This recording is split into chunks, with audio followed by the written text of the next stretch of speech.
Perry Bellegarde is the former National Chief of the Assembly of First Nations. He's in Vancouver. Hi, Chief Bellegarde. Good to have you back with us. Good to be here, Beth.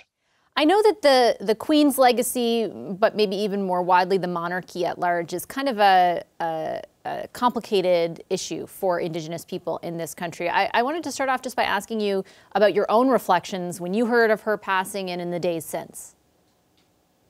Well, first of all, we extend condolence to the King Charles III, and all members of the royal family for the passing of their mother.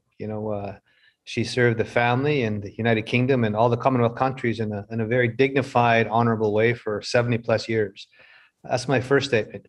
Then for us as First Nations people here in Canada, we have a treaty relationship with the Crown, a very special relationship because those treaties were consecrated through ceremony.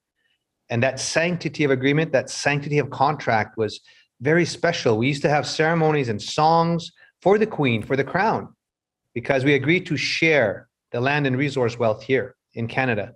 And we exercised that right to self-government, self-determination as nations. And we consecrated that international agreement in a good way.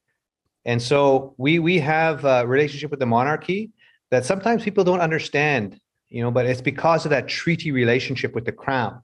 And that's why we have a reverence for the monarchy because of that. And those treaties, our elders say, will last as long as the sun shines, the rivers flow, and the grass grows. And that's important to remember going forward. I think from everything I understand, part of the issue is that, of course, the Crown hasn't always lived up to its end of those treaties. And that is why it is so complicated, and that is why certain First Nations people are asking for an apology or for reparations. What are your thoughts on that as we go through the next few days, but also the future? Oh, of course, we were never not given, but in place in 1876 was the Indian Act. It's not a treaty implementation act. And so we have all of these years to suffer under the colonial control of the Indian Act. And that's still the challenge in 2022 is to how do we move beyond the Indian Act now and exert our jurisdictions as nations here. And so we have to move beyond the Indian Act. That's the first thing. And the full implementation of the treaties according to their spirit and intent. That's where we need to keep moving towards. And as far as the apology goes, I acknowledge the people that are asking for that apology. From the Crown. You have to acknowledge that. And I believe King Charles, in his own way, has acknowledged the effects of colonialism, not only in Canada, but throughout the world in different countries. I believe he acknowledged that in Rwanda. He even acknowledged slavery in Barbados a year or so back. And so he's moving down the right road.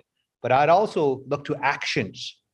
His actions as a king sometimes will speak louder than words. And one of the things I'm going to key in on is his actions towards protecting the land and water and move towards sustainable development and move towards putting the planet first, and his sustainable markets initiative is very key, and that's globally.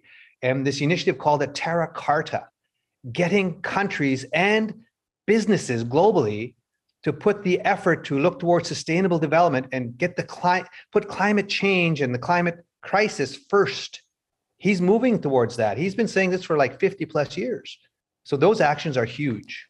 And Chief Bellegarde, you've had, and our High Commissioner was just saying, a number of interactions with Prince, now King Charles.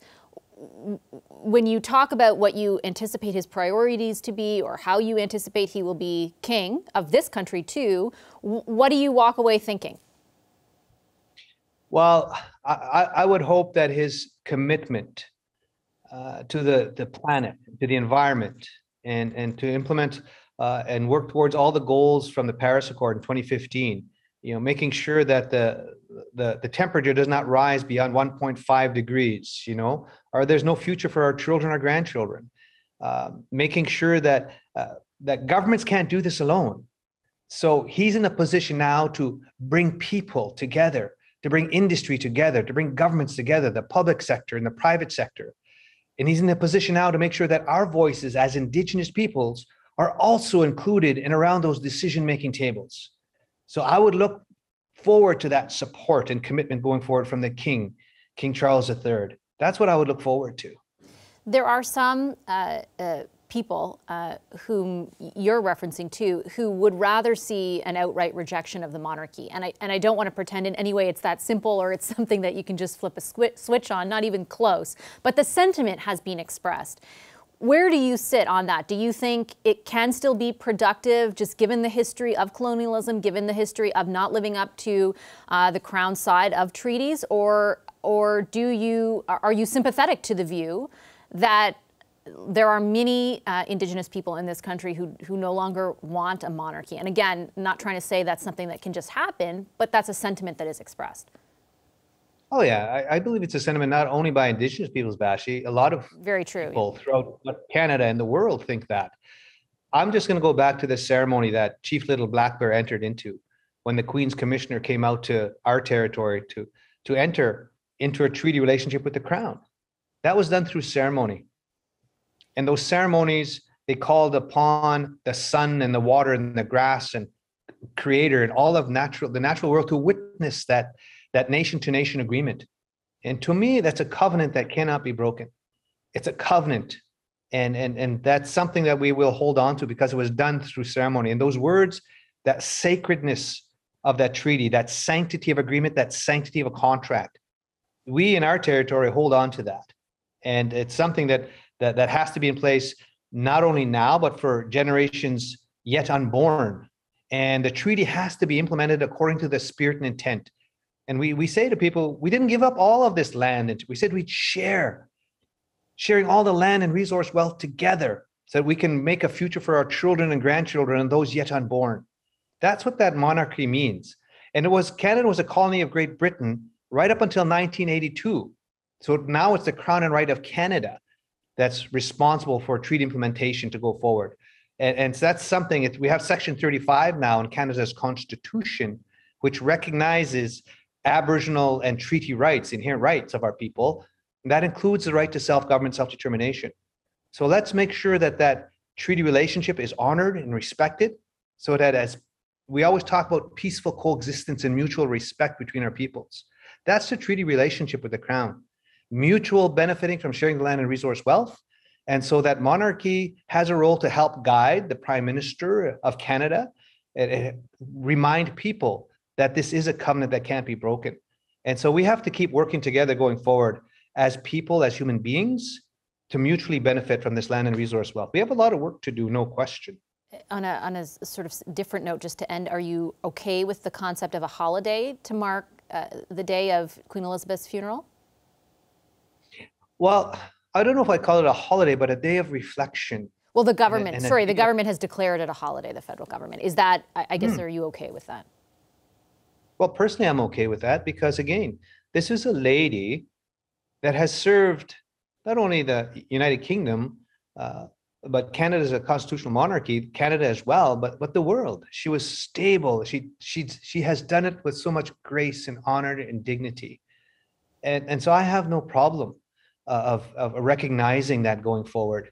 And it's even true to our teachings. You know, when we talk about the 7 sacred teachings of truth and honesty and love, respect, courage, wisdom, and humility, those are things that we hang on to as First Nations people. So why would not we embrace that and help support the royal family and the people throughout the world, that this is a day of reflection, it's a day of mourning. And then we have to move on now, and let's keep creating a better Canada together and a better world. Chief Bellegarde, I'll leave it there. Appreciate you sharing your reflections with us this evening. Thank you. Thanks for the opportunity, Vashi.